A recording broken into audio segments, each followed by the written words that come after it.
The rain was falling hard that night, drumming on the empty streets as though the heavens themselves were weeping. The city lights blurred against the wet glass of car windows, and the world felt colder than usual, lonelier than usual. But on one dimly lit corner by a bus stop no one seemed to care about, a frail figure sat hunched beneath the broken shelter.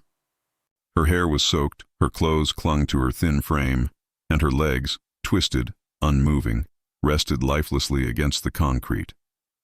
She wasn't just waiting for a bus. She was waiting for someone to see her, to notice she even existed. Most people had passed by, glancing just enough to remind themselves how lucky they were not to be her. But no one stopped. No one asked her name. Until David. David was a single father, his life already full of storms he never asked for.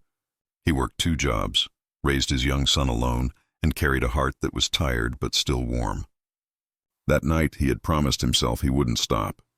He saw her from across the street, just another shadow in the rain. He could have kept driving. He could have told himself it wasn't his responsibility. But something about her posture, the way her head drooped, the way she clutched a small worn-out bag to her chest as if it were her last possession in the world, made him slow down. And when his son, Michael, sitting in the passenger seat, whispered softly, "Dad, she looks so cold," David knew he couldn't just drive away. He pulled up near the bus stop and rolled down the window. Rain splashed in. "Hey," he called gently, "are you all right?" The girl lifted her head, her eyes dazed but sharp, the kind of eyes that had seen too much pain for her age. She didn't answer at first. She only shivered. David opened the car door, stepping out into the rain. Up close, he saw the truth. She was paralyzed from the waist down. Her legs were stiff, useless, but her hands trembled as she clutched that bag tighter. "I'm not asking for money," she said suddenly, her voice fragile but defensive. "Please, I don't want trouble." David crouched beside her, his heart aching. "You're not trouble," he said. "But sitting out here in the rain all night, that's no place for you." "Come with me." The girl blinked, unsure if she heard him right. "Come with you?" "Yes," he said softly. "I'll take you home. You'll be safe, just for tonight, until you figure things out." She hesitated, fear battling with desperation in her face. Strangers had never been kind to her before. But the boy in the car, Michael, waved and smiled, his innocent eyes full of warmth. Something about that smile broke through her defenses, and with trembling hands, she nodded. David carried her gently, his jacket shielding her from the rain, and laid her carefully in the back seat. She clutched her bag to her chest, staring at the window as the city lights slid by. Silence filled the car, broken only by the sound of raindrops. Finally, Michael turned and asked, "What's your name?" The girl hesitated before whispering, "Anna." It was the first piece of herself she had shared in a long time. When they reached David's small, worn-down apartment, he carried her inside. The place wasn't much, a couch patched with tape, dishes piled from exhaustion, the faint smell of coffee and detergent. But it was warm. And for Anna, it was heaven compared to the cold bus stop. He gave her a blanket, warm soup, and let her rest on the couch while Michael sat nearby, full of questions but too polite to ask them all. Over the next hours, fragments of Anna's story came out, piece by painful piece. Her father had left when she was a child. Her mother had died 2 years ago. She had no siblings, no relatives who wanted her, and no one willing to take in a girl who couldn't walk. She had been surviving in shelters, sometimes on the streets, begging silently without ever opening her mouth to ask. That night at the bus stop, she had nowhere left to go. David listened, his chest tightening with every word. He saw himself in her loneliness. He had lost his wife years ago, raising Michael alone while fighting battles he rarely spoke of. But where his strength came from love for his son, Anna had been left with nothing. And yet, she was still here, breathing, holding on. That resilience touched him deeply. The days that followed changed everything.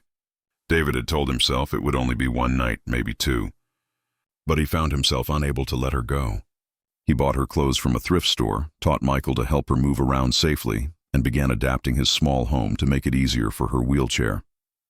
Slowly, Anna began to smile, shy at first, then brighter each time. She helped Michael with his homework, told stories that made him laugh, and for the first time in years, she felt like she belonged somewhere. But not everyone saw it that way. When David's landlord discovered Anna staying there, he warned David sharply. You're barely paying rent on time as it is. You can't afford to be taking in strays. The word cut deep. Anna heard it from the kitchen and felt her heart sink. She wanted to leave, not to be a burden. But David stood firm. She's not a stray. She's family. Still, the struggles were real. Medical bills, groceries, the extra challenges of caring for someone with paralysis, all weighed heavily on David's already strained finances. He picked up extra shifts, working late into the night, sometimes coming home with hands shaking from exhaustion. Anna saw it, and the guilt gnawed at her.